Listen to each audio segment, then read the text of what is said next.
área do direito, pode ser que alguns dos nossos alunos ainda não me conheçam, né?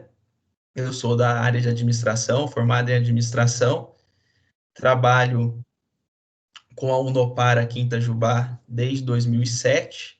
Somos uma empresa familiar e dentro dessa família, né, desse lado familiar, meu pai, que tem aí os seus 71 anos, já tem 50 anos na direção, né, desde os 21 anos na direção e até mais de 50 anos como professor.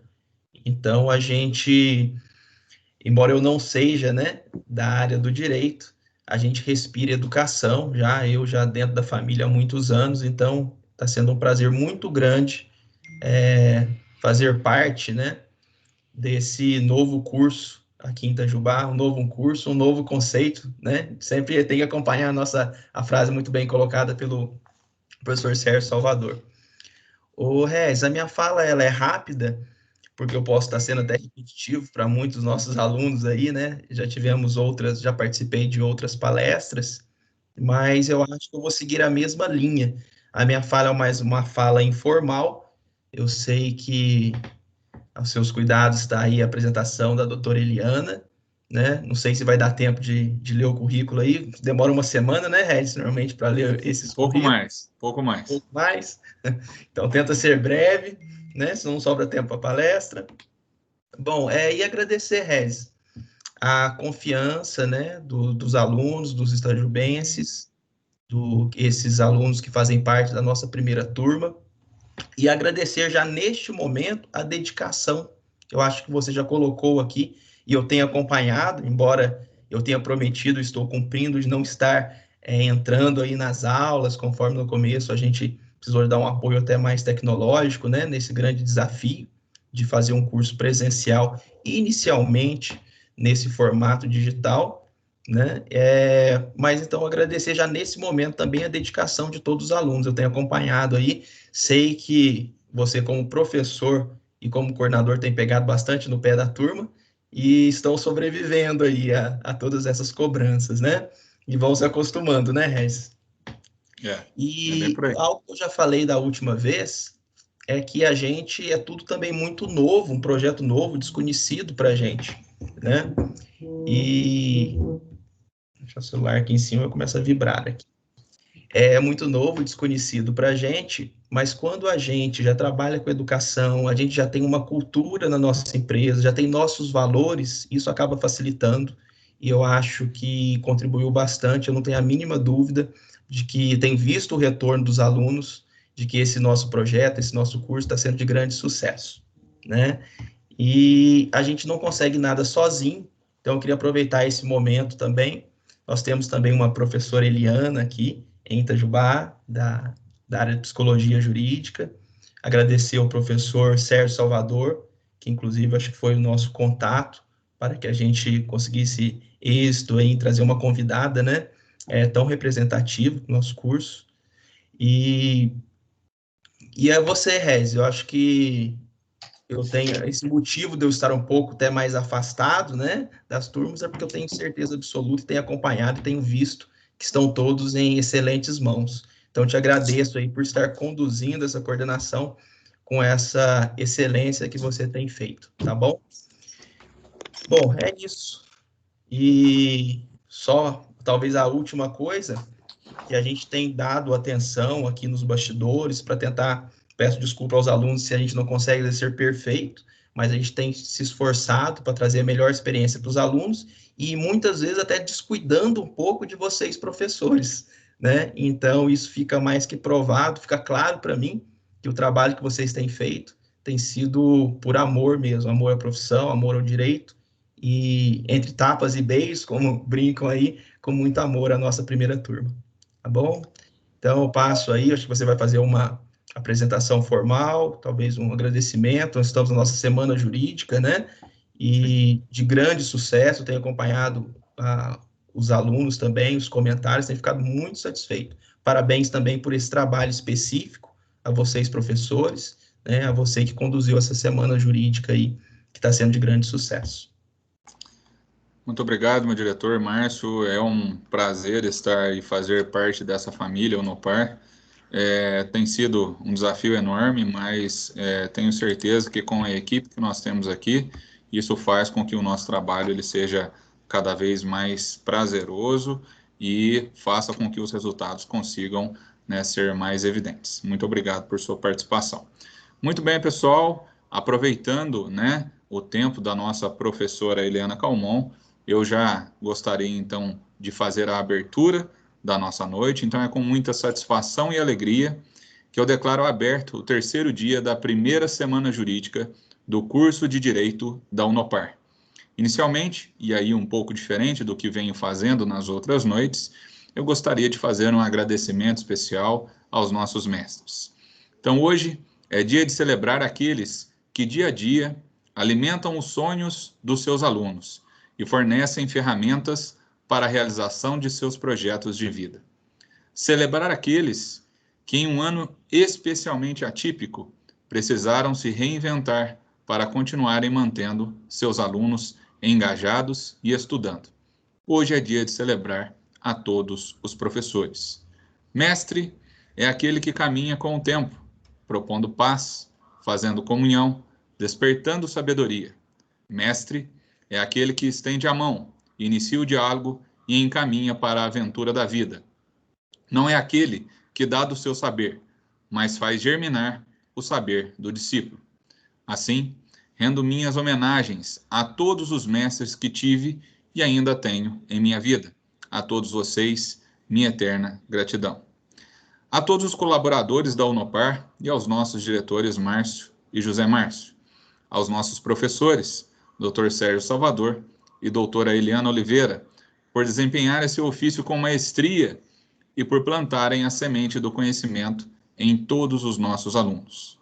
Aos nossos queridos alunos da primeira turma do curso de Direito da Unopar, que têm demonstrado garra, perseverança, coragem e, acima de tudo, que estão preparados para os desafios propostos pelos seus mestres. Sorte nossa ter vocês como aprendizes, pois conseguimos fazer parte desse processo contínuo de aprendizagem. Por último, e não menos importante, gostaria de agradecer a nossa palestrante da noite, professora doutora Eliana Calmon, por ter aceito o nosso convite e de forma tão generosa cedeu parte de seu precioso tempo para nos brindar com seus conhecimentos. Agradeço ao professor doutor Sérgio Salvador, responsável por este contato e por conseguir junto à doutora Eliana Calmon essa data na nossa primeira semana jurídica. Para nós, é uma honra e satisfação tê-la como palestrante de nosso curso. E, mais uma vez, agradeço por sua generosidade em ter aceito o nosso convite. Passo agora a fazer uma leitura do currículo resumido da professora doutora Eliana Calmon. É uma jurista e magistrada brasileira, primeira mulher a compor o Superior Tribunal de Justiça, no qual ocupou o cargo de ministra no período de 1999 a 2013. Também foi Corregedora-Geral de Justiça e Diretora-Geral da Escola Nacional de Formação e Aperfeiçoamento de Magistrados, ministro Sálvio de Figueiredo. Primeira mulher a ocupar uma cadeira no STJ, se destacou pela sua atuação firme e pela alta produção, tendo superado 100 mil processos julgados entre decisões monocráticas e levadas à sessão de julgamento. Entre setembro de 2010 e setembro de 2012, atuou como Corregedora-Geral da Justiça do Conselho Nacional de Justiça. A atuação da magistrada foi marcada por denúncias contundentes, especialmente quando afirmou haver bandidos de toga na magistratura. Segundo a professora, havia uma infiltração de criminosos no judiciário que se escondiam atrás de suas posições. Ministrou aulas em diversos cursos de pós-graduação, promovidos pelo Instituto Brasileiro de Direito Processual, pelo Conselho da Justiça Federal e pelo Instituto Brasileiro de Pesquisa e Estudos Integrados, especialmente nas áreas de execução e direito tributário. É cidadã honorária de diversos municípios e estados brasileiros, como a Paraíba e Sergipe. Também é cidadã honorária de Macapá e São Carlos. Ela foi eleita pela revista Forbes a mulher mais influente do Brasil no segmento judiciário em 2005 e a mulher do ano em 2006 pelo International Women's Club da Bahia. Professora Eliana Calmon, é uma alegria incomensurável tê-la aqui conosco nessa noite tão especial. Seja muito bem-vinda. A palavra é da senhora. Muito boa noite, professor Regis, que é o coordenador do curso de Direito. Quero cumprimentar ao nosso diretor, doutor Márcio Brandão, bem como ao nosso intermediário, a pessoa que terminou chegando até a mim para formular o convite, o doutor Sérgio Henrique Salvador, que eu rendo as minhas homenagens como colega de hoje, advogado, e quero também cumprimentar todos os professores que estejam presentes a nossa fala, e aos professores da universidade, da Unopar, pelo dia de hoje. É um dia importante, e eu acho que eu terminei seguindo a magistratura porque foi uma questão de destino, porque, na realidade, eu sempre fui, durante toda a minha vida, professora. Sempre gostei muito de ensinar e pontuei a minha vida sendo professora e depois magistrada, até chegar a Brasília, e aqui, no desempenho das atividades em tribunais mais arrojados, com mais trabalho, eu não pude continuar a minha trajetória de professora universitária, que eu tinha começado no Rio Grande do Norte, onde eu passei a morar. Eu morei durante 4 anos, por razão de não poder servir a 2 senhores. Mas eu nunca me afastei da atividade docente, porque sempre estive ministrando aulas para cursos de especialização, para cursos de preparação de concurso, porque sempre foi uma atividade que eu gostei bastante. E hoje, eu já aposentada e com um escritório de advocacia estabelecido em Brasília, eu estou sempre ministrando palestras e aulas, porque eu entendo que é importante que nós passemos a nossa experiência para novos profissionais, principalmente os jovens que começam a carreira na atividade jurídica. Por isso, eu não tive dúvida em imediatamente atender ao convite, convite este que veio realmente no momento em que eu tinha essa disposição de tempo para dispor e nós termos esta conversa aqui por uns 50 minutos, onde nós vamos falar sobre o Conselho Nacional de Justiça. Os senhores me deixaram à vontade para escolher um tema. E, dentre os temas sugeridos, eu entendi que falar sobre o Conselho Nacional de Justiça é importante porque, desta forma, eu tenho um tema mais abrangente, falando um pouco da estrutura do Poder Judiciário, porque este é o meu começo, para poder inserir o Conselho Nacional de Justiça dentro dessa estrutura. Afinal de contas, para nós entendermos efetivamente como as coisas funcionam dentro do Poder Judiciário, que é um poder muito complexo, não é? Nós temos o sistema de dualidade de justiça, justiça estadual, justiça federal, justiças especializadas. É importante que nós tenhamos a ideia de como vamos inserir o Conselho Nacional de Justiça dentro dessa estrutura. De forma que eu quero iniciar falando um pouco do que é o Poder Judiciário, bem rapidamente, antes da Constituição de 88. Né? E eu posso falar muito bem porque eu fui juíza, a minha carreira foi de juíza federal, e eu fui juíza federal antes da Constituição de 88. Então, eu vivenciei esse sistema. E antes da Constituição de 88, o Poder Judiciário era assim chamado pela Constituição, mas, na realidade, ele não dispunha de independência financeira, independência administrativa completa, de forma que somente quando veio a Constituição é que o Poder Judiciário começou a se estruturar como poder, para funcionar junto aos dois outros poderes e, assim, dizer que é um poder efetivamente. Antes da Constituição de 88, eu costumo dizer que o Poder Judiciário era quase um chancelador de decisões tomadas pelo Executivo e pelo Legislativo.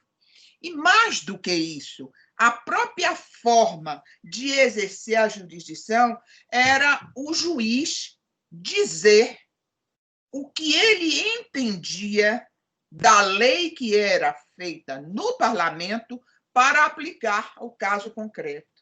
De forma que nós tínhamos a ideia de que nós éramos servos da lei e estávamos servindo ao poder legislativo, que legislava o que ele quisesse.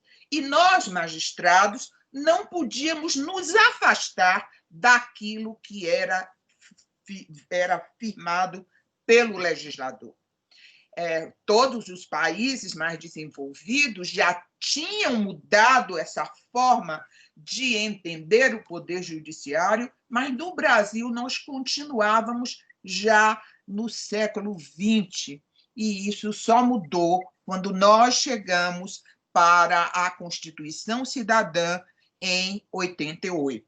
E não neste momento, o Poder Judiciário toma outra dimensão e a magistratura passa a ser, aí sim, a intérprete da Constituição.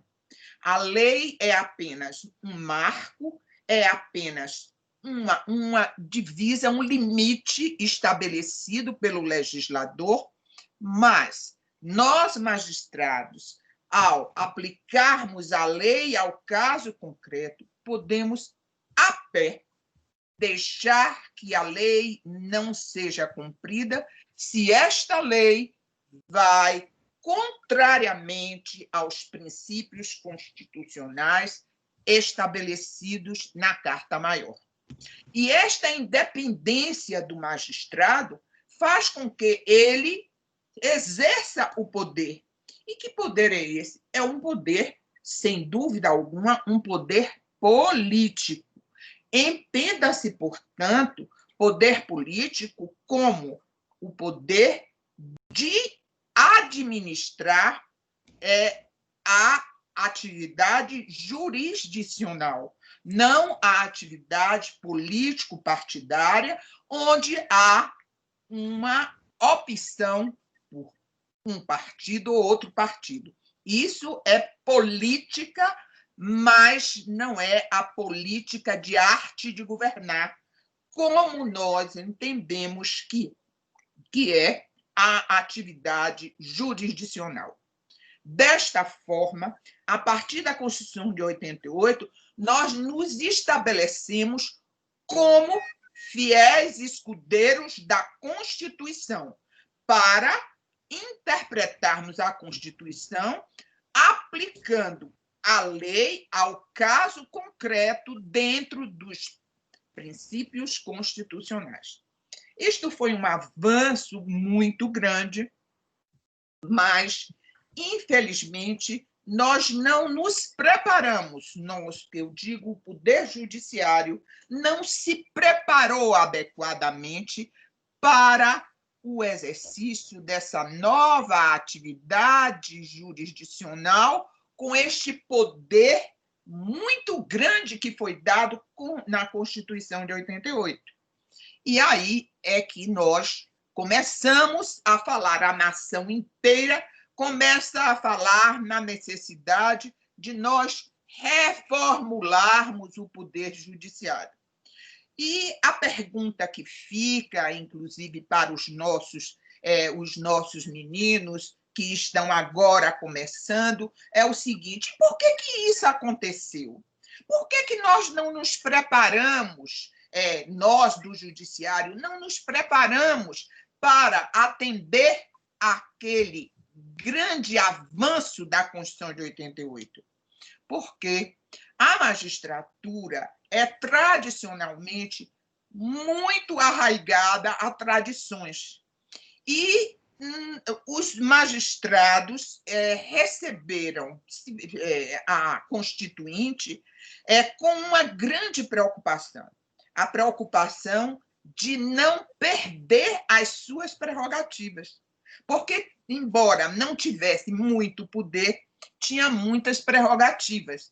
A prerrogativa social, de ser uma super partes, a prerrogativa de realmente estar acima dos demais cidadãos, e desta forma foi ao parlamento discutir a Constituição para não perder todos os seus privilégios dados por uma tradição que vinha desde o Império. Então, o grande medo da magistratura era o chamado controle externo, ou seja, algum poder estranho ao judiciário, controlar o que estava acontecendo dentro do judiciário. Essa foi a preocupação. E o legislador de 88, para não criar atrito com o poder judiciário, terminou cedendo, e assim nós caminhamos para aceitar a Constituição de 88 sem fazermos uma revisão nas nossas prerrogativas e na forma de proceder diversamente. Daí porque a nação toda começou a exigir que houvesse uma mudança no poder judiciário, principalmente porque o comportamento de certos magistrados que, às vezes, a sociedade estranhava o proceder e não havia como se o cidadão chegar até o superior hierárquico daquele magistrado para uma atividade reclamatória, uma atividade censória, e isto dificultava muito o entendimento de uma sociedade que se modernizava, que estava exigindo do Estado a prestação jurisdicional, e se essa prestação jurisdicional não viesse, ele não tinha a quem reclamar. Essas desavenças todas dos cidadãos brasileiros com o proceder do Poder Judiciário levou a um reclame maior. E, assim, em 2004, nós fizemos a reforma do Poder Judiciário. E, nesta reforma, nós criamos o Conselho Nacional de Justiça, que é o assunto específico da nossa fala, mas, naturalmente, dentro da estrutura do Poder Judiciário que vamos ver agora. Ora, quando criou-se o Conselho Nacional de Justiça, nós passamos a ter, de acordo com o que está previsto na Constituição, no artigo 92 da Constituição, a seguinte estrutura. No ápice da pirâmide, nós temos o Supremo Tribunal Federal, que é o guardião da Constituição, mas também é a cúpula do Poder Judiciário. Então, toda a magistratura e todos os órgãos que vêm depois estão subordinados ao Supremo Tribunal Federal. Depois do Supremo Tribunal Federal, então, temos criado pela Emenda 45 de 2004, o Conselho Nacional de Justiça, que nós vamos falar posteriormente. Vamos continuar. O certo é que é o segundo degrau. Depois do Supremo Tribunal Federal, nós temos o Conselho Nacional de Justiça. O que significa, nós logo vamos dizer, que o Supremo Tribunal Federal não está subordinado a justamente o Conselho Nacional de Justiça. Este é o segundo degrau. Posteriormente à Constituição, posteriormente ao Supremo Tribunal Federal e ao Conselho Nacional de Justiça, nós temos o Superior Tribunal de Justiça. Este é um tribunal superior que também foi criado com a Constituição de 88, porque até então nós tínhamos duas instâncias. O juiz de primeiro grau julgava as causas e estas causas iam para o Tribunal de Justiça ou o Tribunal Regional Federal. E dentro desses tribunais eram julgadas as revisões das sentenças do juiz de primeiro grau.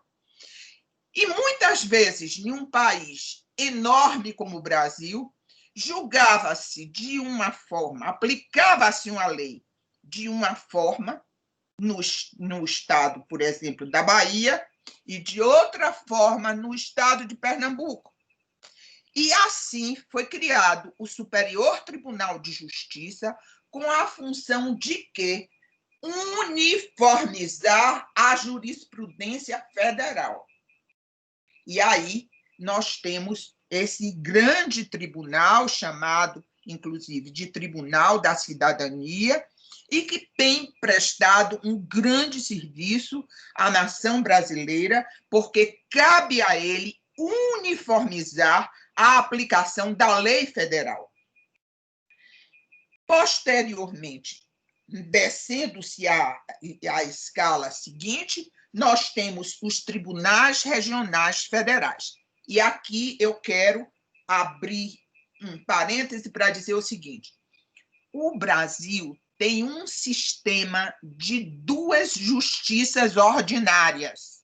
A Justiça Federal, que julga os conflitos onde os órgãos federais têm algum interesse como autor, como réu, como assistente, é tudo ligado à atividade do governo federal. Então, todas as vezes que nós temos em qualquer ação um ente federal, nós vamos litigar na Justiça Federal. Se não houver nenhum órgão federal, nenhuma pessoa jurídica federal, nós, então, vamos litigar na Justiça Comum Estadual. Esta é que é a composição, a dualidade de justiça. A Justiça Federal de um lado e a Justiça Estadual do outro.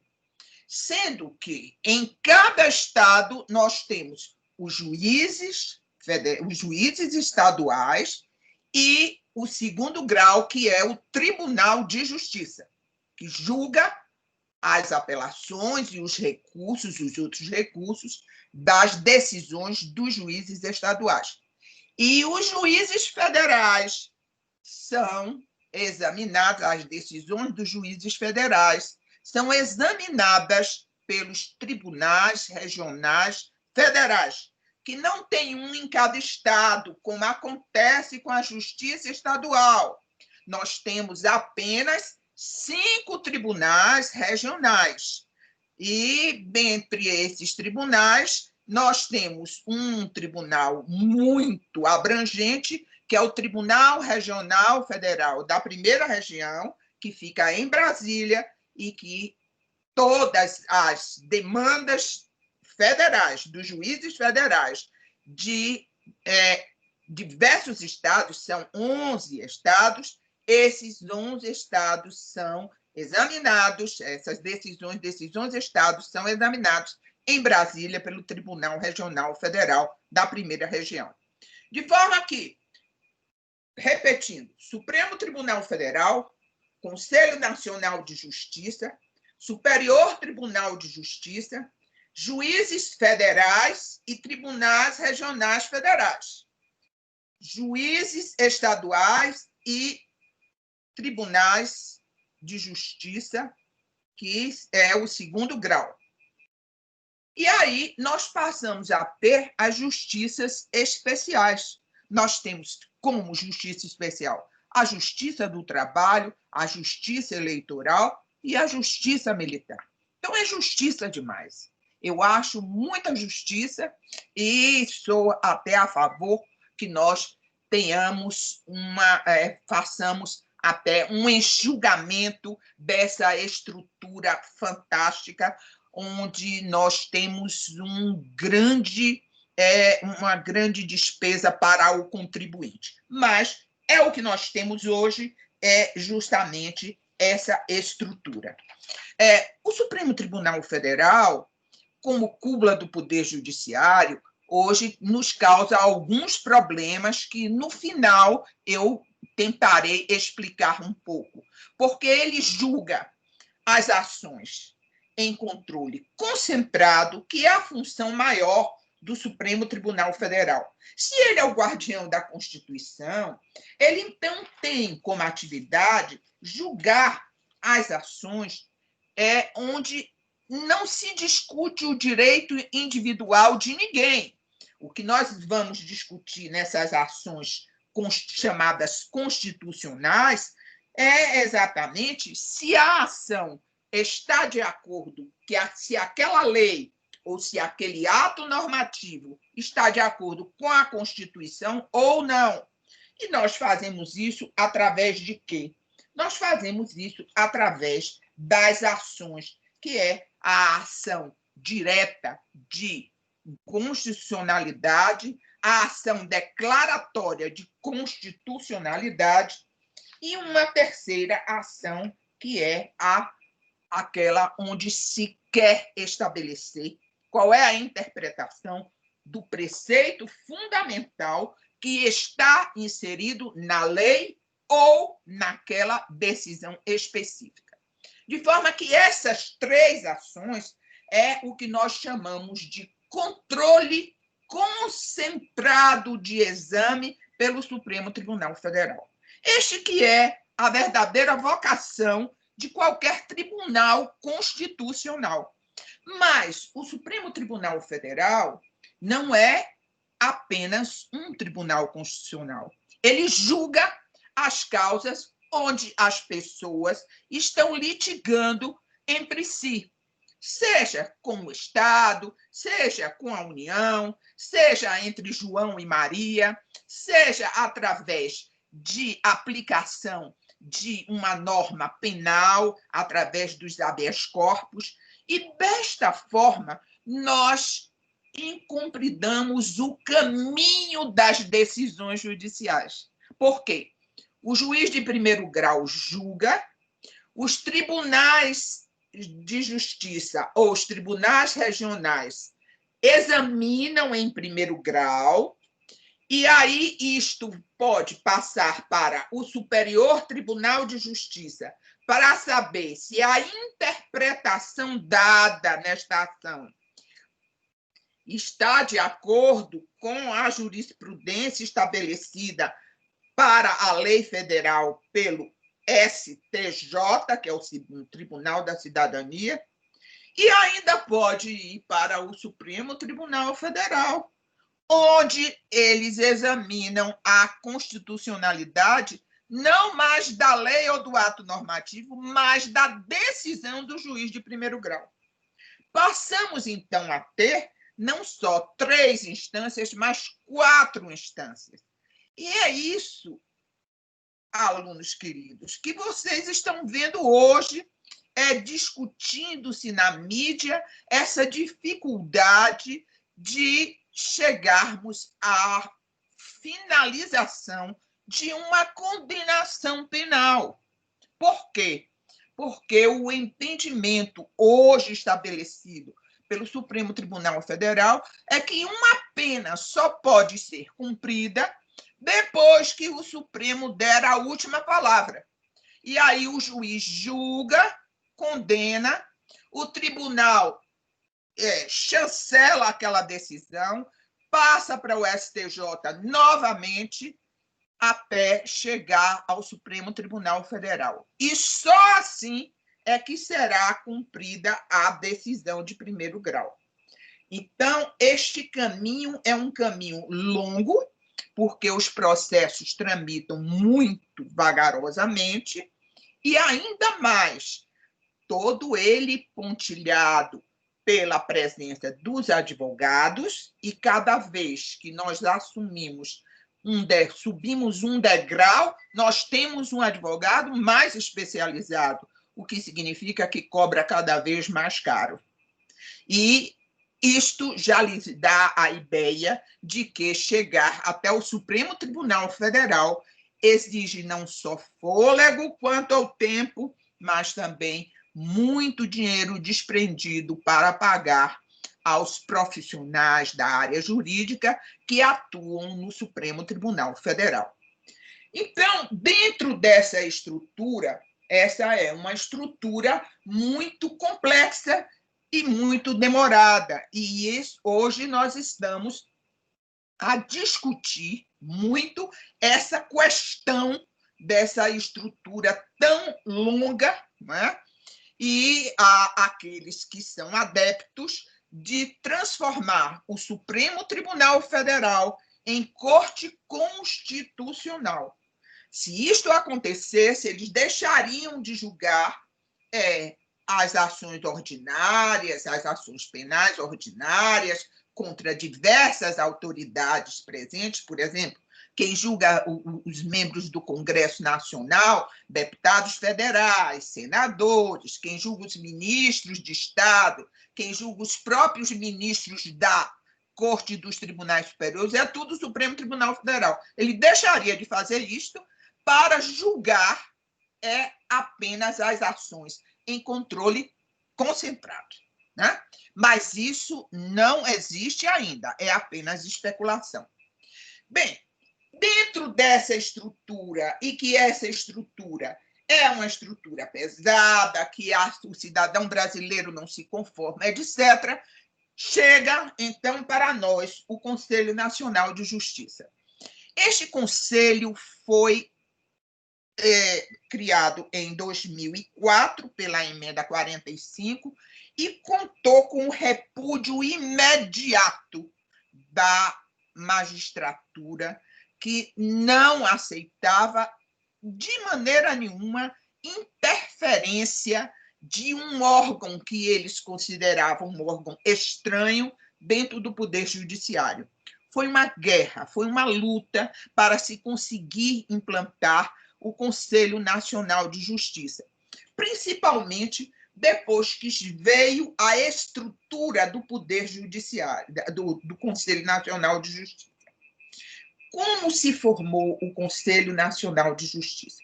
Em primeiro lugar, eu quero dizer aos senhores que este conselho não vai interferir nas decisões judiciais. Vai interferir única e exclusivamente na atividade administrativa dos tribunais, da atividade jurisdicional. Por quê? Porque nós temos um só país, nós temos um só Brasil, mas nós temos 27 tribunais estaduais. E cada tribunal julga e administra como quer. Então, nós tínhamos 27 ilhas isoladas. Quando o Conselho Nacional de Justiça chegou e se debruçou sobre a forma de administração dos tribunais, cada tribunal brasileiro administrava de um jeito. Até a linguagem de informática para nós uniformizarmos foi uma dificuldade, porque cada tribunal tinha um sistema de informática para alimentar os seus processos. E a remuneração dos seus magistrados, a remuneração dos seus servidores, a promoção dos servidores, as regras estabelecidas para os magistrados eram todas regras, aquelas que estavam na Constituição, e criavam-se outras regras mais. A coisa ficou tão complexa na administração que alguns estados criaram uma autarquia para tomar conta da administração do tribunal. Porque o tribunal já não era mais, não tinha mais condições de se administrar pela complexidade. E aí vem todo um problema de, vamos dizer assim, desmanche administrativo, porque cada presidente de tribunal que chegava criava um penduricalho, criava uma gratificação, criava alguns cargos para colocar cargos em comissão, e aí havia aquele compadrio, porque o Brasil é um país que tem uma tradição muito grande de dois gravíssimos problemas para uma democracia, que é o nepotismo, que é a interferência de parentes de pessoas que trabalham no judiciário para serem servidores. E o outro grande problema é o patrimonialismo, ou seja, nós não fazemos economia com o dinheiro público. Nós misturamos as verbas públicas com as verbas privadas.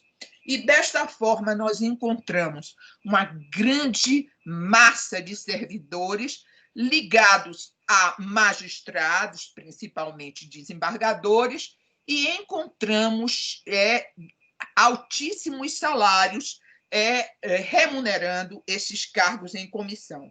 Isso foi o que encontrou o Conselho Nacional de Justiça. E isso é porque a grande pressão de não haver esse conselho para administrar todo este acervo. Foi muito bom porque as regras estabelecidas pelo Conselho Nacional de Justiça para administrar foram regras pautadas em administração privada. Ele fugiu um pouco à administração pública para estabelecer regras e começar a estabelecer metas para conseguir ir administrando cada tribunal. E isso com uma luta desesperada contra qualquer interferência, porque não se aceitava de maneira nenhuma essa interferência. Aos poucos, entretanto, foram sendo vencidas essas grandes dificuldades e a maior, que permaneceu durante muito tempo, inclusive eu que cheguei ao Conselho Nacional de Justiça em 2010, fiquei de 2010 a 2012, eu encontrei uma grande dificuldade. E por quê? A primeira dificuldade que nós encontramos foi em razão de algumas situações que mexeram com a tradição do Poder Judiciário. A composição. Qual é a composição do Conselho Nacional de Justiça? São 15 membros. Desses 15 membros, a presidência ficou com o presidente do Tribunal, do Supremo Tribunal Federal. O presidente do Supremo Tribunal Federal é também o presidente do Conselho Nacional de Justiça. A segunda autoridade no CNJ é de um ministro do Superior Tribunal de Justiça, que vai exercer a função de corregedor. E, a partir daí, nós temos 2 desembargadores, um federal e um estadual, 2 juízes, um estadual e um federal, mais um juiz que é juiz trabalhista e um desembargador trabalhista. Temos mais 2 representantes do Ministério Público, um do Ministério Público Federal, outro do Ministério Público Estadual. Temos 2 advogados indicados pela Ordem dos Advogados. O Conselho Federal da Ordem indica 2 advogados. E, finalmente, nós temos 2 representantes do povo. Um indicado pelo Senado, outro indicado pela Câmara dos Deputados. Então, se nós examinarmos esses 15 membros, nós vamos chegar à conclusão que a maioria é do Poder Judiciário, porque dentre esses 15, 9 são magistrados. Né? 9 são magistrados. Somente 6 são estranhos ao Poder Judiciário. Mas o inconformismo dos senhores desembargadores é de não aceitar que pessoas fora do judiciário interferissem e terminassem interferindo na administração da corte. Esse foi o primeiro impasse. O segundo impasse veio a partir do momento em que se estabeleceu uma corregedoria dentro do Conselho Nacional de Justiça. A corregedoria é presidida pelo ministro do Superior Tribunal de Justiça, que é o corregedor. Mas cabia a ele a função censória de verificar as reclamações, os processos, os protestos contra os magistrados. E foi aí que, quando eu cheguei em 2010, já encontrei o início de um trabalho da corregedoria, feito pelo corregedor que me antecedeu e que começou a focar nesse trabalho de correção da magistratura, de procedimento da magistratura, e eu dei seguimento a este processo. E foi aí que veio toda a polêmica da minha atuação, porque o meu entendimento é de que, tradicionalmente, as corregedorias existentes em cada tribunal não funcionavam. E por que não funcionavam? Pela estrutura tradicional, onde o corregedor não tinha pulso suficiente para aplicar sanções àqueles magistrados que eram albergados por alguns desembargadores. Então, essa estrutura organizacional do Poder Judiciário, onde as promoções, as concessões de benesses, as indicações para cargos diversos dos magistrados de primeiro grau, tudo isso fica com os desembargadores. Então, os desembargadores, praticamente, são vamos dizer assim, a mão que dirige a vida dos juízes. E cada desembargador coloca um grupo de juízes a seu serviço, porque conhece, porque acha bom magistrado, porque é parente, porque é filho de amigo. E, desta forma, as promoções, aos bons cargos, etc., se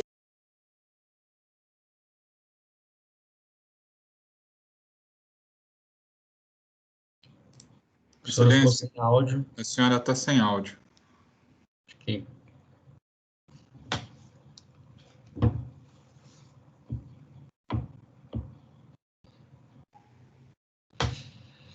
Acho que agora voltou, Excelência.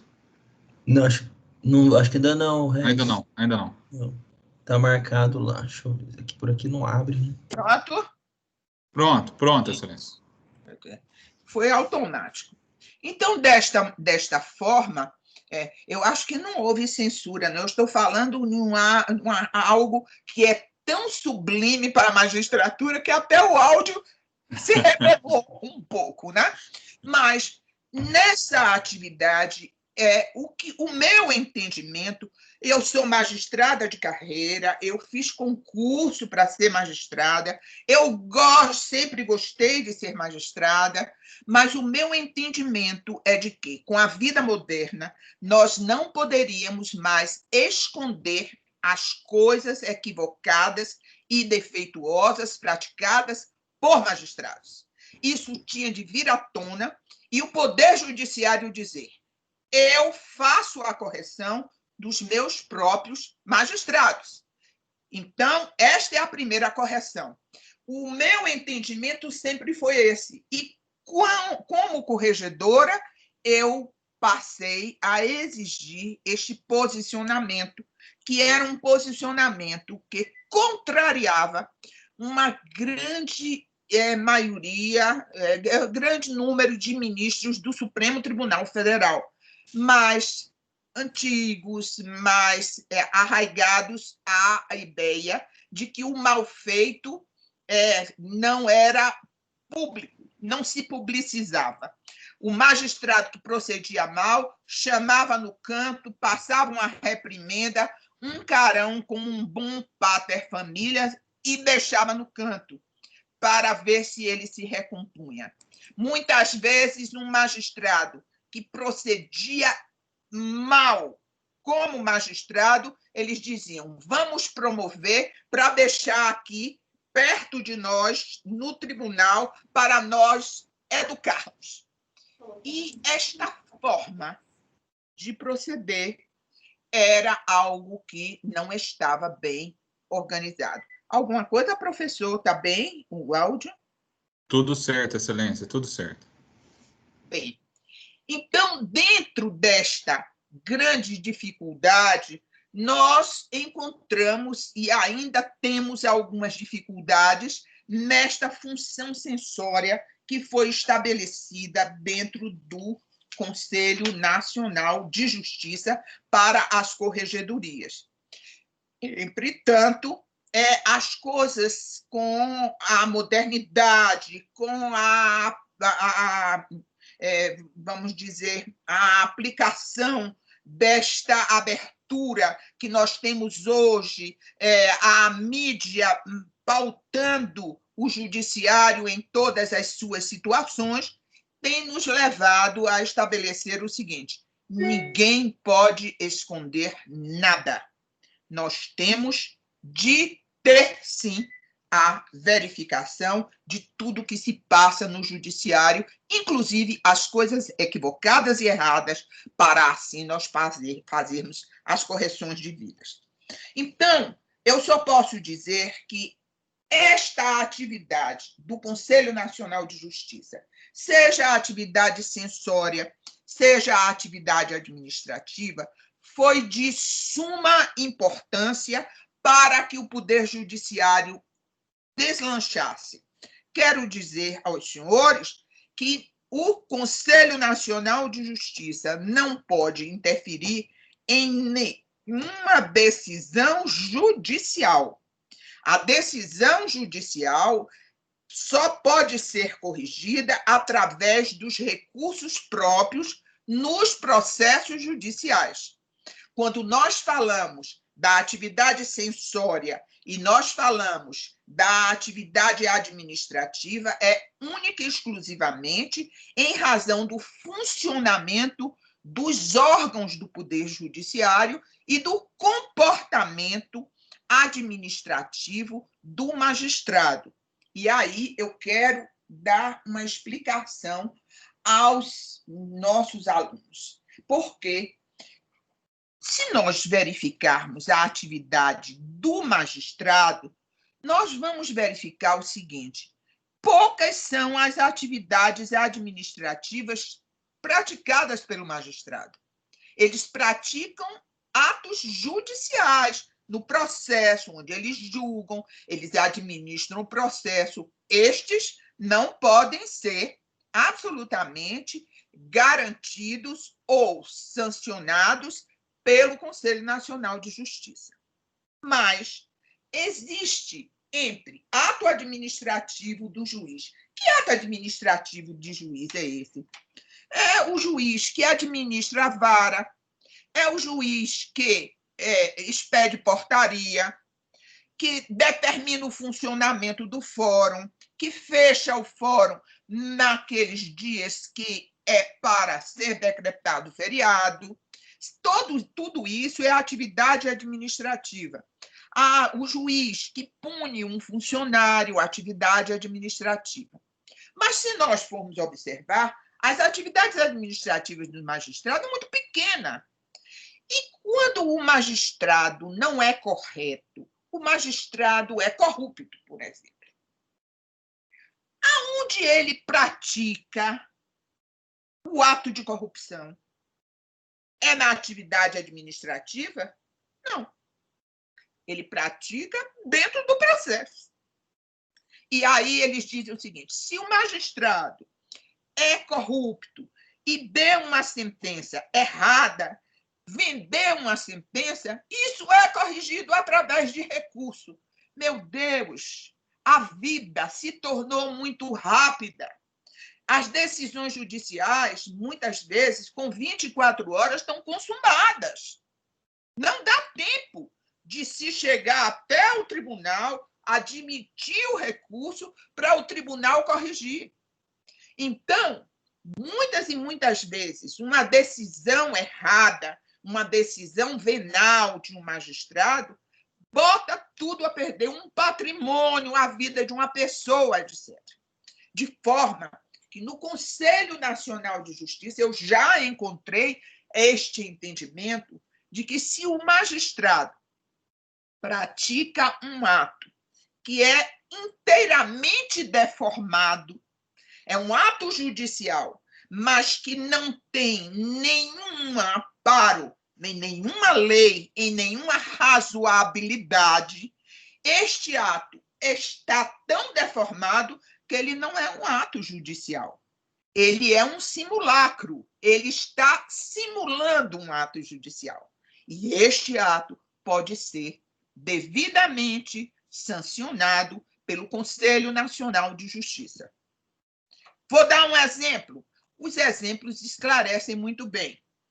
Eu estava como corregedora nos dias quase que antecediam o Natal, quando o Banco do Brasil chega à corregedoria informando que uma magistrada tinha determinado o bloqueio de bilhões.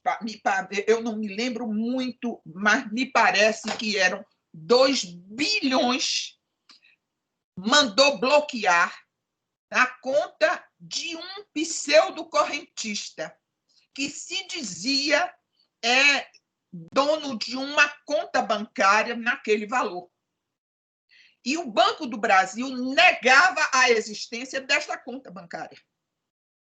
E eles tinham ido ao tribunal pedir que aquele bloqueio fosse desfeito, e a juíza, a desembargadora no tribunal, manteve a decisão de primeiro grau. E eles não tinham mais a quem recorrer e foram para o Conselho Nacional de Justiça, para a corregedoria. Eu não tive dúvida. E eu disse mesmo, vai cair um pedaço do céu aí, porque eu vou determinar que esse bloqueio se acabe, porque eu já sei. O segundo, lógico, eu como corregedora, como juíza, eu sabia o caminho da corrupção todinho.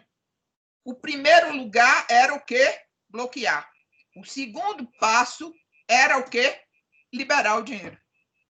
E, então, eu imediatamente dei uma decisão e determinei o desbloqueio de qualquer quantia para isso.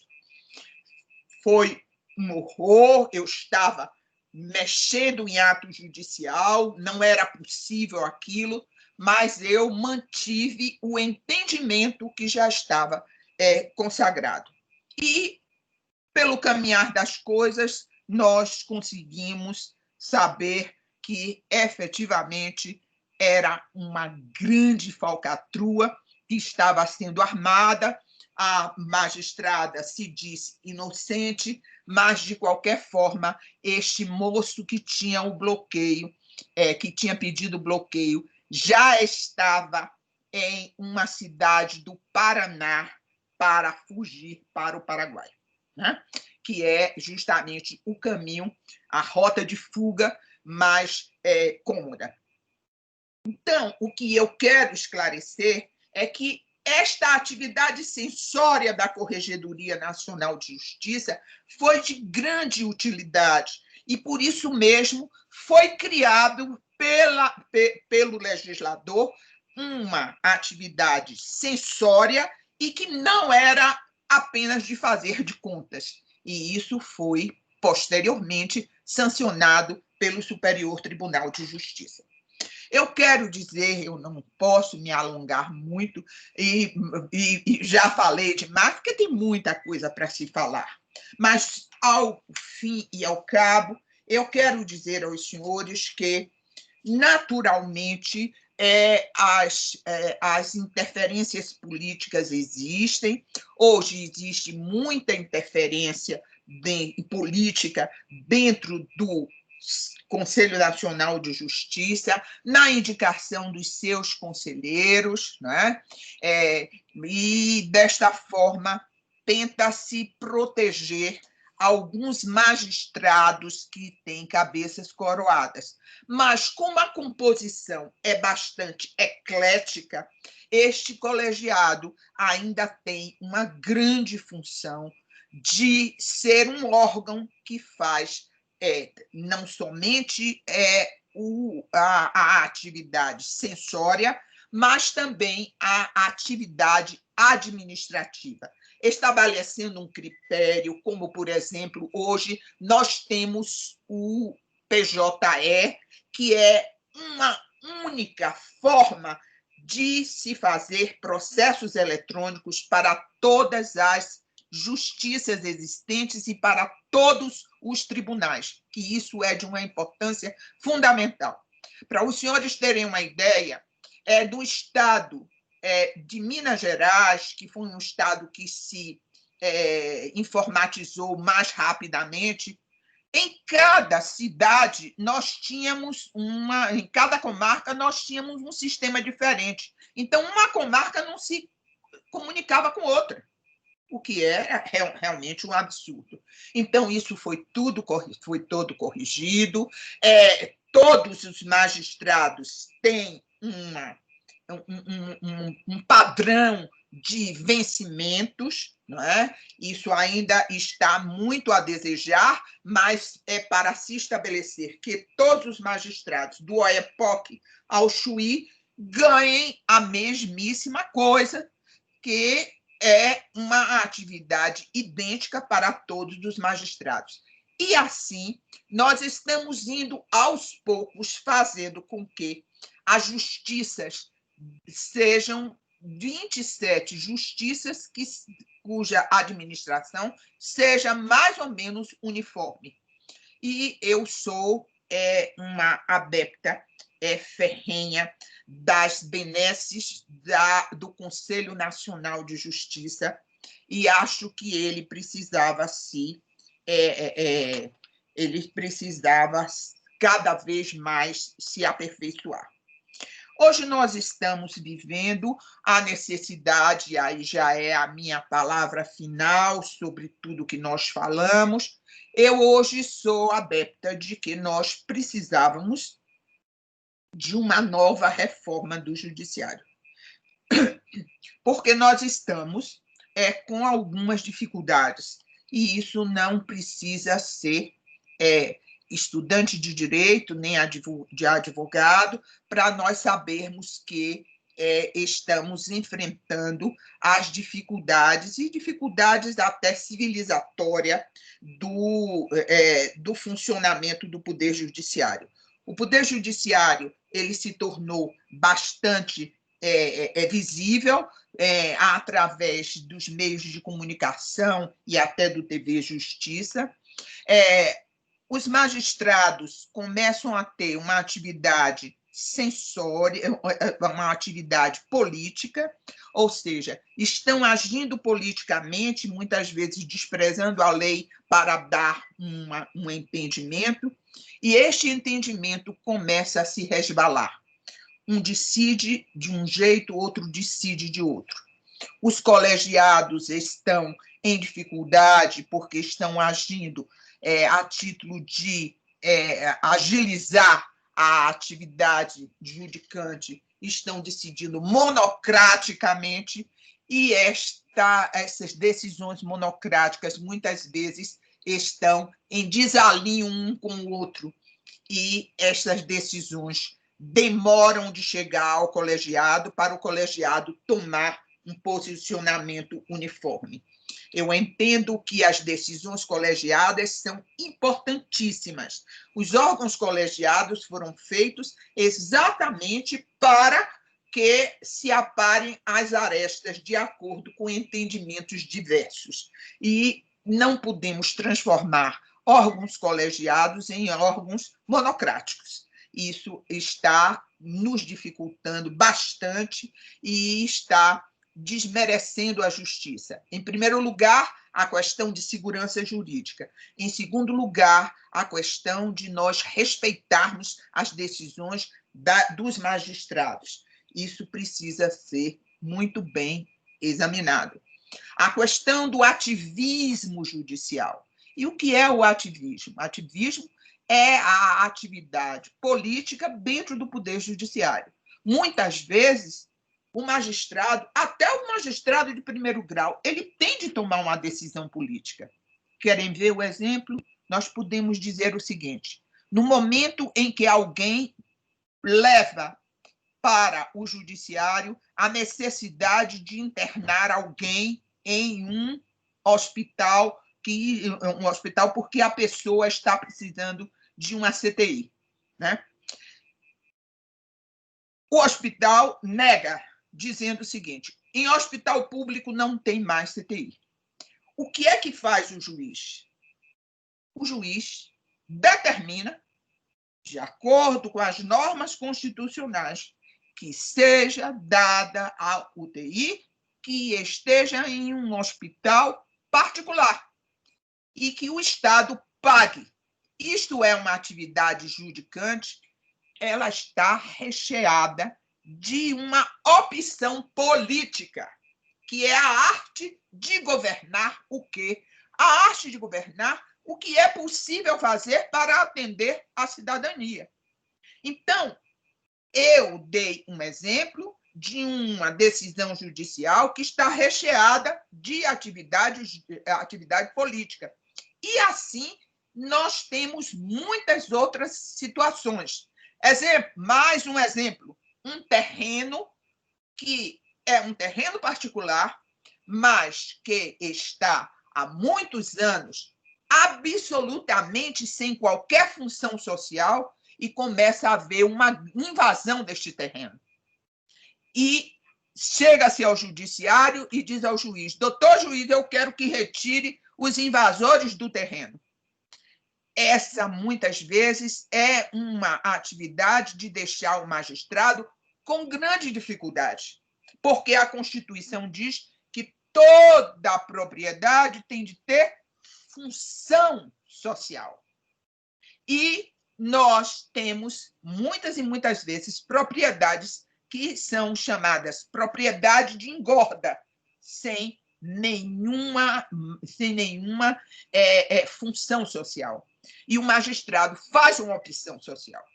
Agora, se nós formos subindo na hierarquia do Poder Judiciário, nós chegamos ao Supremo, e o Supremo é capaz de dar decisões cada vez mais políticas. E esta mistura de política com politicagem tem feito com que haja um grande descrédito na justiça e na própria figura da cúpula do judiciário. Isso nós precisamos corrigir e estamos muito empenhados em fazer esta correção, porque nós precisamos fazer isso. E, no meu entender, a única forma de nós fazermos esta correção com disciplina seria transformar o Supremo Tribunal Federal em Corte Constitucional, tirando dele essa atividade de dizer o direito no caso concreto e só deixando as ações constitucionais para ser o guardião da Constituição. Bem, em rápidas palavras, foi o que eu posso dizer aos senhores sobre o Conselho Nacional de Justiça, sobre o funcionamento da justiça dentro do seu âmago, e eu estou à disposição para qualquer indagação que qualquer dos nossos alunos queira fazer. Eu agradeço muito a respeitabilidade com que fui ouvida por todos vocês. Professora Eliana Calmon, é uma alegria muito grande ouvir as palavras da senhora. Antes de fazer qualquer consideração, eu gostaria de cumprimentar aqui também o presidente da nossa seccional, doutor Alexandre Macelli, presidente da OAB aqui de Itajubá, e também a nossa magistrada, doutora Letícia Drummond, né, que também fez questão aqui de assistir a palestra da doutora Eliana Calmon. Excelência, muito obrigado por suas palavras. Eu acredito que o sonho de consumo de todos nós que somos pesquisadores, em especial relacionados às Supremas Cortes, seja que nós tivéssemos uma Corte Constitucional, assim como prevê a nossa Constituição. Infelizmente, ainda temos a presença de cortes políticas que acabam interferindo inúmeras vezes nas decisões, como a senhora tem destacado muito bem. Nesse momento, eu gostaria, então, de abrir a palavra aqui à doutora Letícia, caso queira fazer as suas considerações acerca da palestra, em homenagem à professora Eliana Calmon. Doutora Letícia, a senhora nos ouve? Sim, estão me ouvindo? Sim. Perfeitamente. Boa noite. Boa noite. Boa noite. Gostaria de agradecer o convite, doutor Regis, parabenizar a ex-ministra, doutora Eliana Calmon, uma aula magna, né, que todos nós podemos assistir. Acho que os alunos devem ter gostado bastante, né? E eu queria só dizer que concordo inteiramente com as posições da ex-ministra, principalmente no que diz respeito aí à função do CNJ, a importância do CNJ também na atividade administrativa, né? A gente tem visto isso muito nos últimos tempos, e agora, nesse período de pandemia, a gente viu como é importante esse papel. O CNJ disponibilizou uma plataforma para as audiências, né, por videoconferência, uma plataforma que está sendo utilizada aí no país inteiro. Então, a justiça não parou, né, nós não paramos, muito em razão das orientações, do suporte técnico que nos foi dado pelo CNJ, né? E não só, eu fui juíza, eu passei no concurso junto com a criação do CNJ, então eu não tenho essa vivência da magistratura anterior ao CNJ. Eu sempre vi o CNJ como um apoio ao magistrado, né? Eu lembro quando eu cheguei numa comarca do interior que tinha um acervo muito grande de processos paralisados, e como fazer?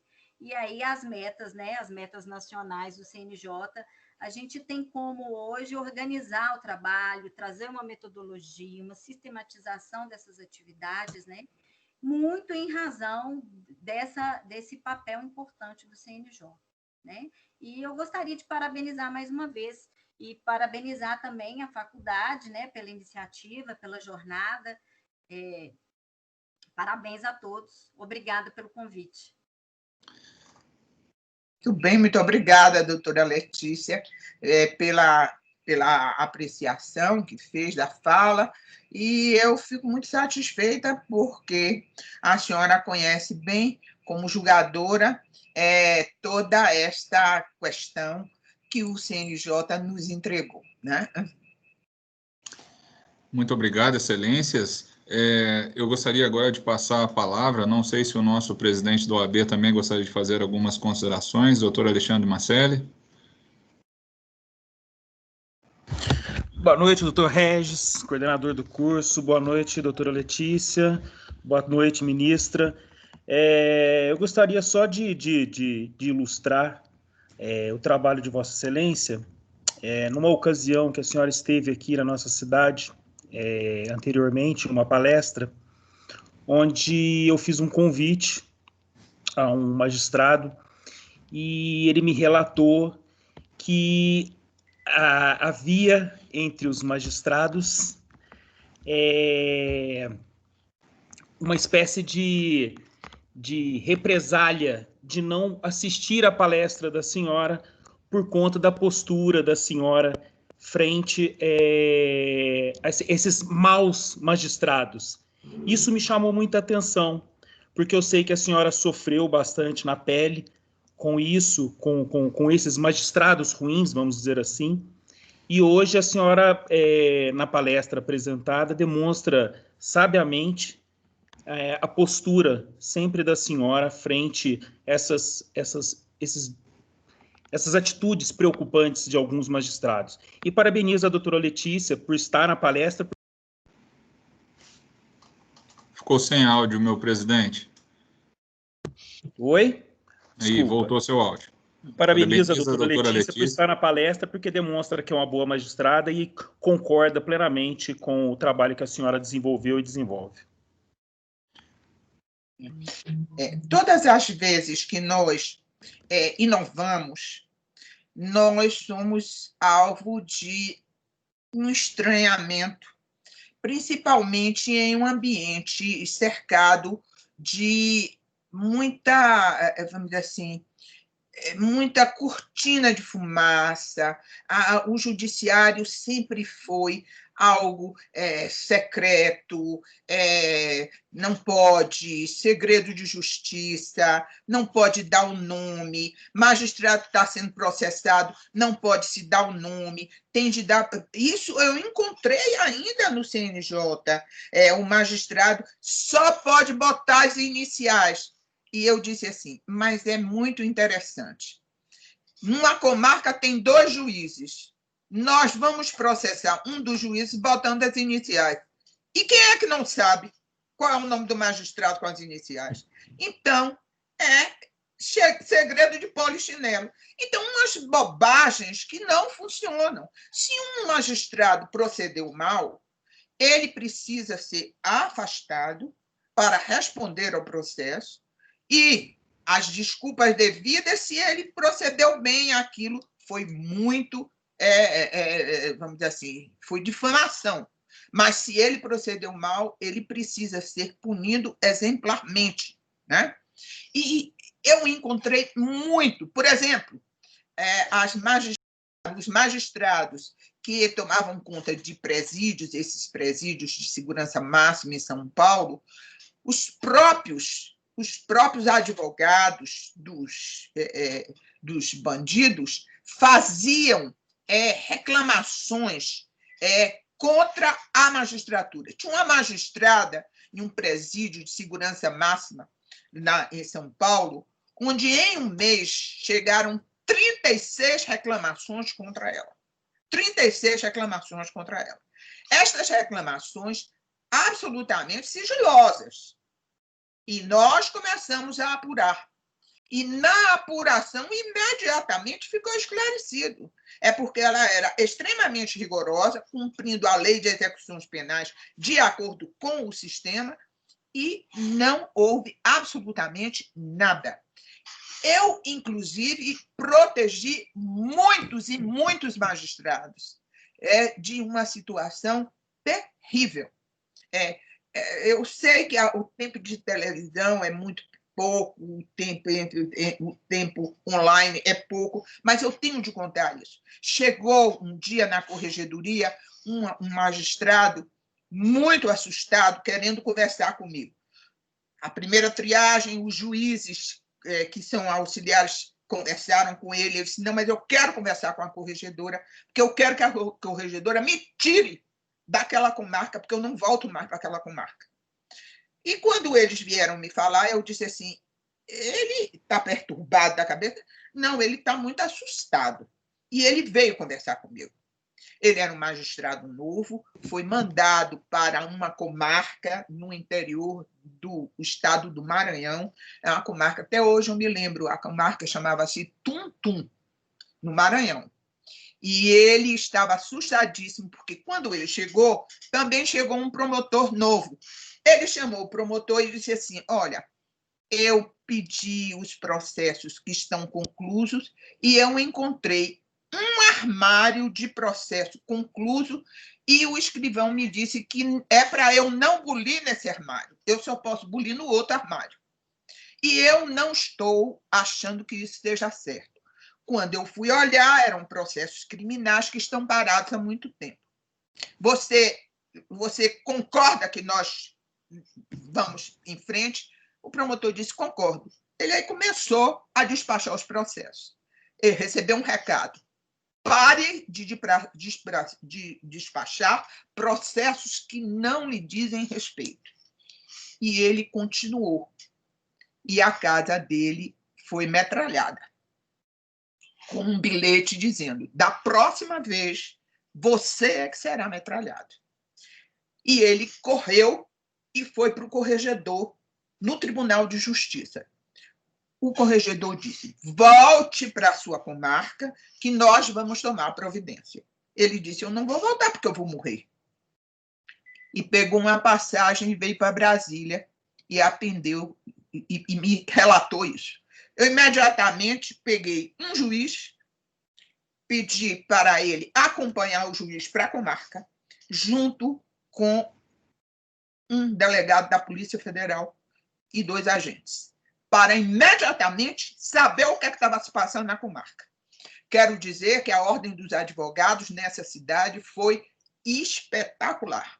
Deu todo apoio, chegaram os policiais federais, chegou o juiz da corregedoria e tudo ficou esclarecido. O que era que havia? Uma família que se estabeleceu na cidade e começou a distribuir braços de um roubo de carga, outro problema de tóxico, né? Outro problema de adoções indevidas, cada um com uma especialização. E aqueles processos que estavam guardados era para não haver absolutamente nenhuma mexer com a família, né? E isso ficou totalmente esclarecido. O juiz saiu de lá, porque não havia mais condição de ficar, porque ele estava muito assustado. Mas foi ele que terminou de descobrir, e nós fizemos uma varredura em toda a comarca, né? Então, quando isso chegava às minhas mãos, eu protegia o juiz, que precisava proteger. Mas outras coisas eu não podia aceitar, né? Eu não podia aceitar. E aí eu quero contar um caso totalmente diferente. Me chega um deputado federal que liga, pede urgência para eu atendê-lo, eu fui atendê-lo, e ele chega e eu recebo muito bem, não é? É uma autoridade, e ele vem com uma pessoa, um homem muito bonito, muito bem vestido, com uma gravata muito bonita e tal, e ele diz o seguinte, eu trouxe aqui esse juiz que está sofrendo uma perseguição, até no estado de São Paulo, no interior de São Paulo. Este juiz está sofrendo uma perseguição da Corregedoria de São Paulo. E eu já tinha informação, porque a parte que estava sofrendo com esse juiz já tinha ido à Corregedoria e foi eu que pedi ao Corregedor de São Paulo para instaurar o processo contra ele. Ele era juiz de recuperação judicial, pegou uma empresa, estava extorquindo o empresário para sob pena de decretar a falência. O empresário deu a ele um computador, deu a ele um carro, deu a ele um colar que comprou na Gasterno para ele dar de presente à esposa dele, e depois fez uma festa de aniversário para este magistrado. E ele foi lá e me confessou: eu sou corruptor, e eu estou aqui dizendo à senhora porque eu não aguento mais ser extorquido. E eu já sabia de tudo quando ele terminou de dizer que o juiz era aquele, né? Eu disse assim: interessante, deputado, eu já sei de tudo. Porque aqui foi contado outra história. O deputado perdeu a graça, porque não sabia que efetivamente o que é que estava atrás daquilo. E este magistrado foi afastado. Mas foi afastado nem por mim, foi pela Corregedoria de São Paulo, né? Então, casos assim gravíssimos que acontecem e precisavam ser corrigidos, né? E eu não tive nenhum medo de fazer esta correção. Muito obrigado, Excelência, por compartilhar essas histórias com a gente. E nada mais justo agora, eu gostaria de chamar o nosso intermediário, o professor Sérgio Salvador, para poder fazer as suas considerações. Seja bem-vindo, professor. Bom, boa noite, professor Regis. Está me ouvindo? Sim. Bom, boa noite a todos. Boa noite, professora doutora Eliana Calmon. Muito obrigado pela generosidade, pela disponibilidade. Tenho certeza que não foi aqui um simples bate-papo, mas uma grande aula, uma aula especial para todos nós, uma das aulas mais especiais que eu já tive a oportunidade de estar do lado de cá para poder beber dessa fonte, uma fonte de muito conhecimento jurídico, uma expressão muito grande no nosso direito brasileiro. Eu tenho certeza que os nossos alunos hoje são muito agraciados com a presença de Vossa Excelência. Quero parabenizar aqui também a presença da nossa magistrada, a doutora Letícia Drummond, assim como os demais juízes que têm realizado um trabalho de grande efetividade da prestação jurisdicional na nossa comarca, na nossa região, e em tempos bem difíceis. E faço minhas palavras do Dr. Macelli, né, uma magistrada estar conosco, ouvindo também palestras em que a própria magistratura, né, ela é alvo de indagações, de discussões. Isso mostra muita humildade, mostra um sentimento de também estar conosco, aprendendo, querendo evoluir. Parabéns, doutora Letícia, somos muito dignificados por tê-la conosco na comarca. Parabéns, doutor Alexandre Macelli, representando os nossos advogados, um parceiro, um amigo, um pioneiro, né? Parabéns aos nossos alunos por estar conosco aqui até o presente momento, ao nosso coordenador, Dr. Regis, sem palavras, mais uma noite histórica. Parabéns, meu amigo, acho que a sua coordenação, ela tem mostrado que veio. Parabéns ao nosso diretor, ao Marcinho, né, ao professor José Márcio, que apostaram nesse e a gente está aí colhendo os louros. A nossa palestrante, uma aula sem maiores indagações, né? O que eu queria ouvir a nossa palestrante, e sem querer fugir um pouco do tema, professora, eu leciono Teoria Geral do Processo, o professor Regis leciona Direito Constitucional, e um dos temas que nós temos debatido com os nossos alunos, aliás, debatemos vários, em que a senhora aqui veio hoje a brilhantar temas de sala de aula, mas um dos temas que eu queria até ouvir da doutora, até para beber mais dessa fonte, é sobre a celeridade da justiça. Eu gostaria de ouvir a doutora, né, de uma maneira que a doutora possa passar com uma experiência de jurista que quais são os nossos grandes problemas, professora Eliana Calmon, em termos de celeridade da justiça. Assim como o CNJ ele veio na emenda 45, eu acho que a emenda 45 ela também trouxe uma ideia de celeridade, né, usando aquela obra de Mauro Capelletti, da Europa, daquela onda de celeridade da justiça. E eu gostaria de ouvir da professora, hoje o Brasil, o que falta para termos na prática esse sonho tão bonito de uma justiça célere? Muito obrigado. O senhor verifica que todo o nosso empenho e empenho do legislador foi todo no sentido de dinamizar mais a tramitação dos processos. Isso já aconteceu com muitos institutos que foram sendo criados, como, por exemplo, as liminares, as tutelas de urgência, tudo isso, mas nós ainda somos muito vagarosos no processamento dos recursos. Os recursos são muito demorados, né? É o grande número de agravos, a magistratura de segundo grau fala muito das dificuldades que tem. No domingo, por exemplo, um magistrado conversava comigo, um desembargador aqui do Tribunal da Primeira Região, e me disse o seguinte: eu recebo, em média, 11 agravos por dia. Ninguém pode dar conta desse trabalho, né? Então, o que ele me disse foi o seguinte: eu olho os agravos, o que não é de urgência, eu deixo para lá, porque senão eu não julgo as apelações, que as apelações são os recursos, o recurso nobre. De forma que nós precisávamos ter uma sistemática mais reduzida de recursos, porque hoje os recursos são abusivos, muitos recursos abusivos. De forma que a reforma do Código de Processo Civil, no meu entendimento, terminou não surtindo o efeito desejado, porque, na segunda instância, o processo até tem demorado mais depois da reforma do Código de Processo Civil, criando-se, por exemplo, a questão desses embargos infringentes, que agora é oficial, né?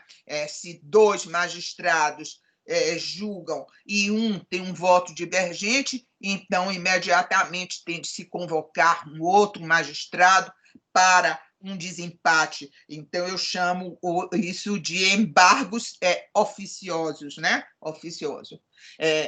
A questão dos embargos de declaração também estão sendo abusivos, esses. De forma que essa sistemática é uma sistemática bastante difícil, que o legislador ainda não foi capaz de resolver, e eu acho que nós teríamos de punir o bolso de quem recorre tão indiscriminadamente. Talvez seja essa a solução a ser dada, né? E quando se chega ao Superior Tribunal de Justiça e ao Supremo Tribunal Federal, nós temos, então, um acúmulo de processo que é absolutamente inaceitável.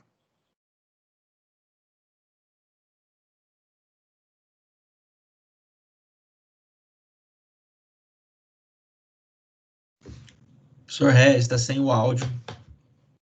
Professor Regis, não abriu o áudio. Perfeito, muito obrigado. Obrigado, chefe. Professora Eliana, eu gostaria só de pedir uma gentileza para a senhora agora, para os demais convidados. É uma noite histórica para o nosso curso, tê-la conosco, e gostaria de pedir a todos que pudessem para que abram as suas câmeras para que nós possamos registrar esse momento. Eu acho que é um momento muito importante, né, que nós vamos registrar para a posteridade aqui, Excelência, se nos permitir assim.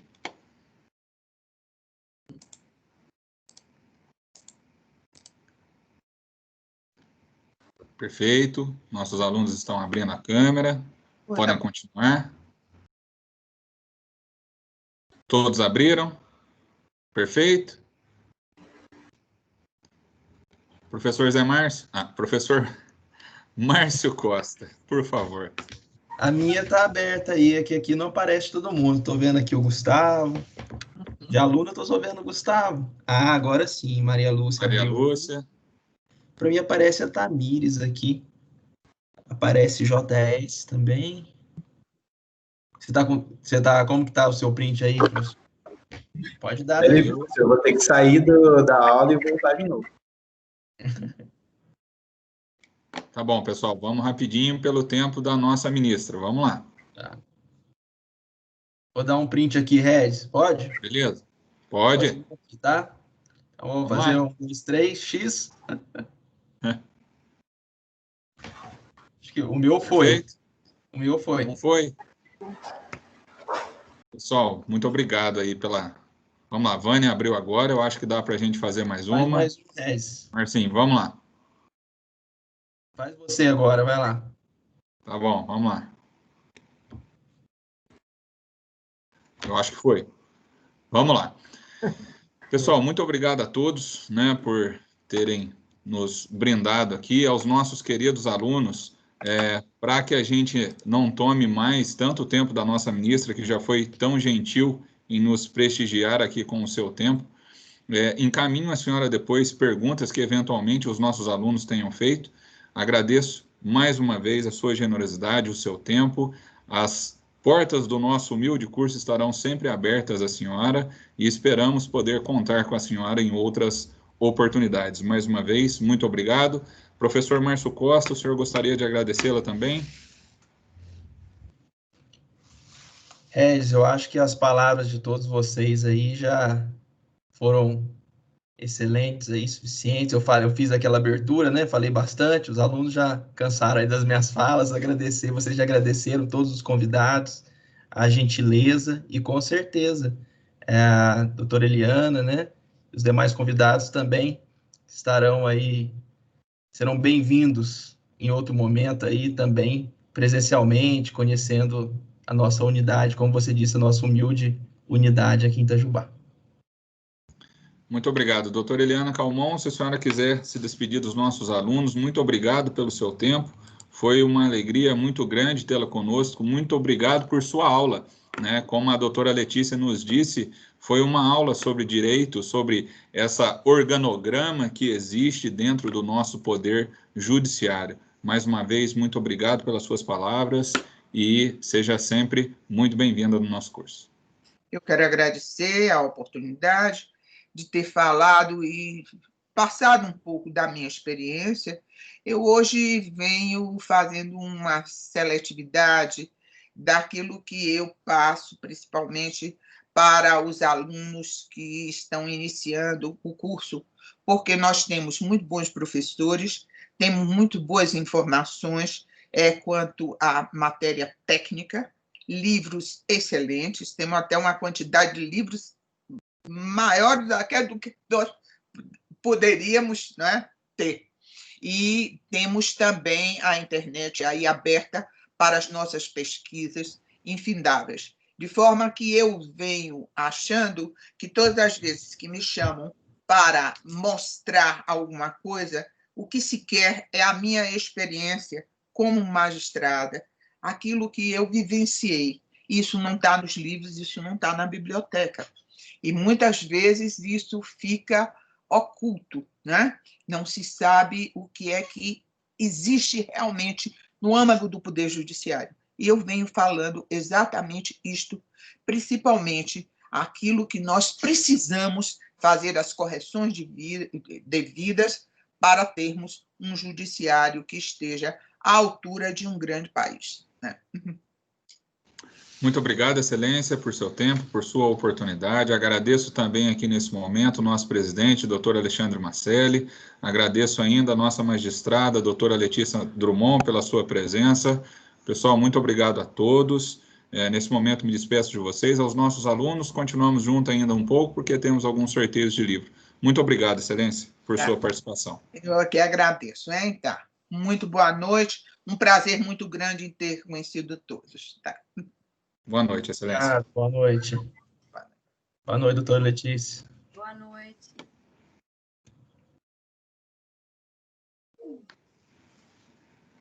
Senhor Regis, nós até ficamos emocionados aí no começo. Não tinha um sorteio também no início? Viu? Não seguiu a minha dica. Verdade, agora vamos ter que sortear dois livros, né? Ao mesmo tempo. Fala. Aí nós ficamos emocionados aí, já entramos com a palestra, né? Que presença, que peso. Eu tive até que cortar sua fala, não deu nem para falar muito, porque eu falei, não, a ministra já entrou, agora vamos direto para a fala da ministra. Ficou sem o sorteio do livro, mas os alunos compreensivos aí entenderam. Outra questão, pessoal, até a Érica, eu não fiz a pergunta a ela, o professor Sérgio também pode falar aqui agora, dado ao tempo da ministra, ela nos deu um tempo limitado, né? Vejam, pessoal, tudo isso que nós estamos conseguindo essa semana é gratuito. Nenhum desses palestrantes está cobrando para dar as palestras. Então, imaginem quanto custa o tempo de uma mulher dessa, né?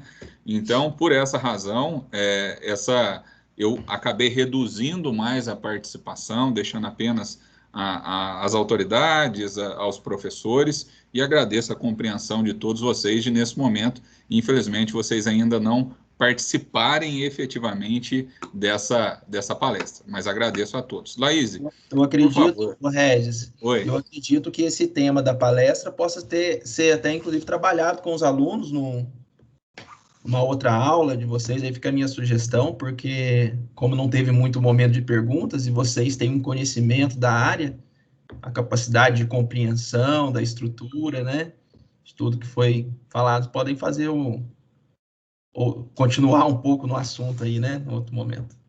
Não, até foi sugerido, a Cristiane mesmo falou da gente fazer um organograma, né, Sérgio? A gente pode bolar algo do tipo para que fique mais fácil a compreensão visual, né, de tudo isso que ela nos falou hoje, né, sobre essa estrutura do Poder Judiciário e a gente abordar esses temas. Algo que ela disse ali, que eu debato muito em minhas pesquisas jurídicas, e eu acredito que o Sérgio também, é a minha discussão em relação à Corte Constitucional. Nós temos uma corte política e não uma corte constitucional. Então, só de ter ouvido isso dela essa noite para mim, eu já estou extremamente satisfeito, não preciso ouvir mais nada, está tudo tranquilo. Você costuma parar a gravação antes do sorteio? Deixa gravando.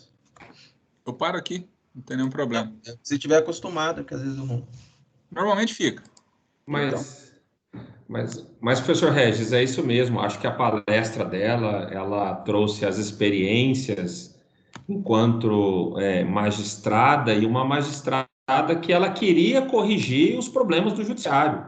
Eu acho que essas informações que ela trouxe a nós são informações privilegiadas, e ela tocou em alguns pontos, professor Regis, inclusive o nosso diretor aqui, o Marcinho, que são pontos que eu tenho já até discutido com os nossos alunos em TGP. Por exemplo, ela falou do ativismo judicial, e é bem isso que o professor Regis está dizendo.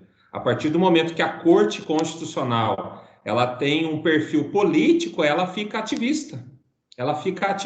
Então, ela enfrentou isso, né? E ela foi do STJ. Nós vamos trabalhar com os alunos ainda um pouco mais essa divisão do Poder Judiciário, mas só voltar um pouquinho na fala do professor Regis. Realmente, caros alunos, nós tivemos aqui hoje, e todos os palestrantes são verdadeiras celebridades jurídicas, e é muito difícil trazer esse pessoal às vezes, em outras ocasiões, eles colocam preço, colocam algumas exigências, e eles vieram aqui prestigiar a nossa cidade, o curso, prestigiar os nossos professores, prestigiar o nosso coordenador. Então, eu acho que fica essa ideia, né? Mas eu tenho certeza que as perguntas que tivemos, né, professor Regis, foram até poucas. É sinal de que ela trouxe todos os esclarecimentos, né? Isso também é bom. Excelente, sensacional. Laís, você tem os nomes sorteados, números? Tenho sim, professor. Vamos lá.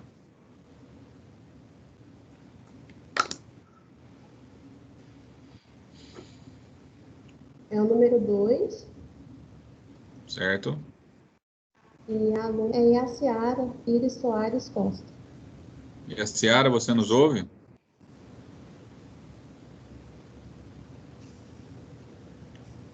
Yaciara? Deixa eu botar aqui.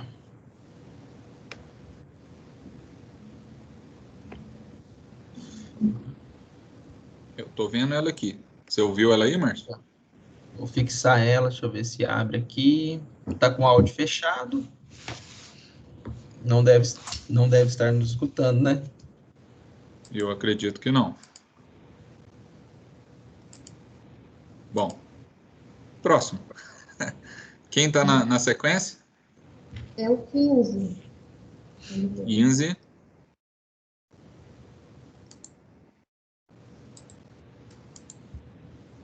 João Gabriel dos Santos. João Gabriel, você nos ouve? Ouço. Laís, você tem ido para a tela do sorteio e depois para a tela do SurveyMonkey? Sim. Perfeito. João Gabriel, meus parabéns. Você acaba de ganhar uma revista Síntese. Pode retirar Muito aqui. obrigado, professor. Muito obrigado.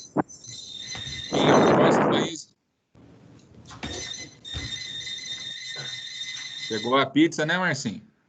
Ah, de nada não. Opa, tudo bem? Boa noite. Agora é o número 3.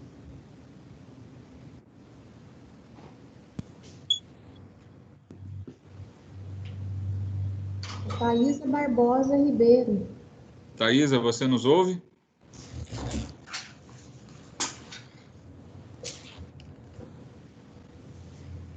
Aí a Ciara disse aqui que ela está sem áudio. Então, e a Ciara tinha sido sorteada também. Thaisa, você nos ouve? Sim. Perfeito. Vamos abrir uma exceção hoje então, professor Márcio e professor Sérgio. Como a Ciara disse aqui que estava sem áudio, as duas serão também contempladas. Então, ao invés de 2 livros hoje, estamos sorteando 3 livros hoje, tá bom? Pessoal, muito obrigado mais uma vez a presença de todos vocês. Foi uma noite muito emocionante, uma noite muito especial para todos nós aqui do curso de Direito da Unopar de Itajubá. Histórica, como disse o professor Sérgio Salvador. Tenham isso em mente. Poucos cursos conseguem trazer a professora Eliana Calmon para poder dar uma aula como ela deu para a gente hoje. Estejam e sintam-se privilegiados por isso. Muito obrigado mais uma vez, professor Sérgio. Agradeço a todos vocês, uma boa noite a todos. E aí é com vocês agora, meu chefe e meu amigo Sérgio Salvador. Despeçam-se de nossos alunos. Boa noite a todos. Bom, obrigado. Vamos lá. Posso começar aqui, professor? Claro.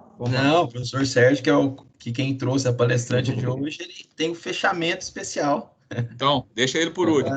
E deixar claro que hoje é uma noite especial, mas não somente hoje, né, professor? Sim. Eu acompanhei aí a semana muito especial, o nível de todos os palestrantes, por isso eu já parabenizei no início. E hoje um dia especial, né? Dia dos professores, né? Então, a gente aqui acabou tendo um feriado na terça-feira, né? Fez uma inversão aqui, mas hoje um dia muito especial, dia 15. Então, parabéns para todos nós, né? E para os nossos alunos aí. Muito obrigado pela presença. Boa noite a todos. Passo aí, professor Sérgio, despedir aí. Obrigado, professor. Bom, imagina, que isso. Mais uma vez, sem palavras, uma noite histórica. Eu aprendi muito, mais uma vez, com as palavras da professora Eliana Calmon. Eu estive participando de um congresso há alguns anos em Brasília, e lá a encontrei, fui nos bastidores fazer algumas perguntas, e a gente fez esse contato. E quando eu conversei com o nosso coordenador, professor Regis, por que não, né? Por que não? Vamos tentar. E deu certo, né? E o professor Regis deu todo o apoio, deu todo o incentivo, como é comum da sua gestão. E é isso, acho que é uma noite mesmo bem histórica. Outros cursos da região não conseguiram trazer uma ministra de um tribunal superior para uma palestra como essa. Nós já conseguimos na nossa primeira semana, fruto realmente de um trabalho muito profissional, zeloso, amoroso, de toda a equipe Unopar Itajubá, né? Obrigado, Marcinho, obrigado ao professor José Márcio, parabéns, Laís, parabéns também, Amanda, toda a equipe técnica de bastidores, ao nosso coordenador. Uma noite mágica, dia do professor, e nada mais diferente do que comemorar, né, num dia como professor, mas entre amigos, com os nossos alunos. Eu sempre digo que em sala de aula nós não dominamos o conhecimento, às vezes a gente conduz a embarcação, mas a gente compartilha o conhecimento, e na sala de aula a gente faz verdadeiros amigos. Parabéns, professor Regis, parabéns, Marcinho, parabéns, Unopar Itajubá, parabéns, alunos, alunas, tudo isso é feito para vocês. Sintam-se honrados agraciados. E amanhã é o nosso fechamento, né, dessa histórica Semana Jurídica. Uma boa noite aí para todos. Serjão, só uma coisa que eu não vou poder deixar passar, né, velho? Eu quero saber quem que tá na manga aí para a segunda Semana Jurídica, cara. É só isso que eu tô querendo saber. Se na primeira foi a Eliana Calmon, você já tá vendo o peso que eu vou exigir na segunda semana, né? Se prepara, vou cobrar, hein? Se ela é do STJ, a gente tem que pensar um pouco mais, né? Vamos ver o que nós vamos conseguir aí. Pessoal, muito obrigado. Boa Vamos noite ver. para vocês. Bom descanso a todos. Boa noite. Boa noite.